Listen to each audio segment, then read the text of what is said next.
In this part of our interview with convicted murderer Charles Manson, we talk about the influence of Haight, Ashbury. He met the gentle folk there, the hippies, at the height of flower power. He started collecting a harem of young, impressionable women.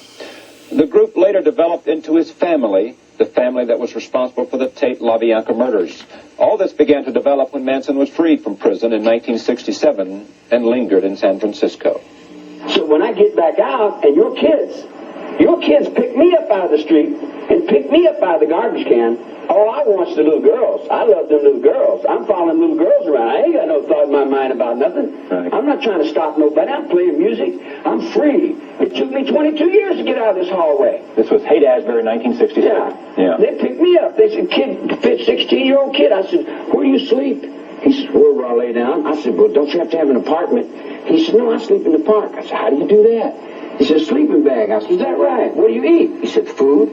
I said, man, where do you get it? He said, wherever I can. I said, don't you have a job? He laughed at me. He said, no, I've been out the diggers. Yeah. So I went down and I looked around and I said, hey, this is love here. Yeah. This is love here. The best time of your life. Yeah. It was the only time in my life. I never had no life before that. It's always been in here with these guys, man. It's always been in jail. I never had no life outside.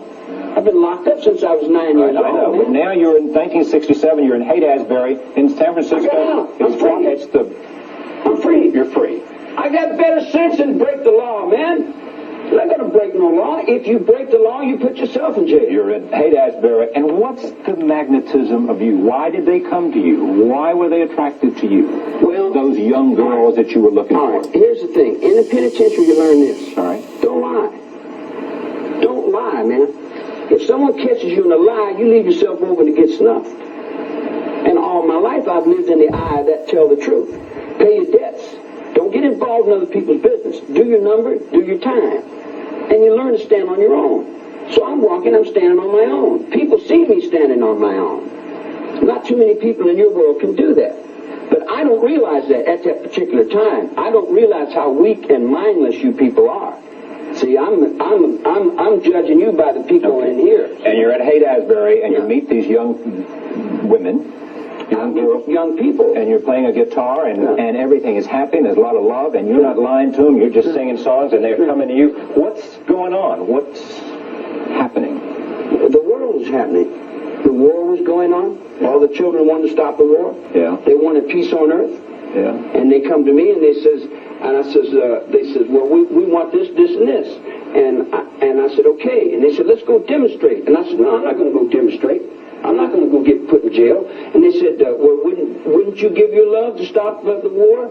And wouldn't you give your love to save the world? I said, would you give your love to save the world? And they said, yeah. I said, well, how much would you give to save the world? And they said, we would give all. I'll lay my body down. You dig? I give all to save the world. I said, well, if that's you, then you can do that. But I just gave 22 years of my life, and I'm not going back in there for God or nobody else. So if you want to do that, that's your road. What was it like for you? Was there... I passed through Haight, Ashbury. Yeah. I threw my pistol off of that bridge over there. You did? Yeah. Because... I got tired of carrying pistols. I thought, well, I don't need to shoot anybody, so I threw the pistol over. But this was the best time of your life, you said. You had a family of people that loved you, a lot of girls you liked. I didn't see, you say, I didn't say people loved I'm only asking. I'm only asking. I said that people were loved. That was love. It was happening there. Yeah. That was happening. But you got to realize I came in on the end of that. Right. And I only went through that. I never got stuck up in that. Yeah. Because I seen the pitfalls. I seen the speed freaks. Yeah. I seen the falling of it. I seen it falling. I'm very aware when it comes to seeing things. You were an ex-con and you were wary. I'm not going to get busted or go to jail again. Yeah. That was my thought. So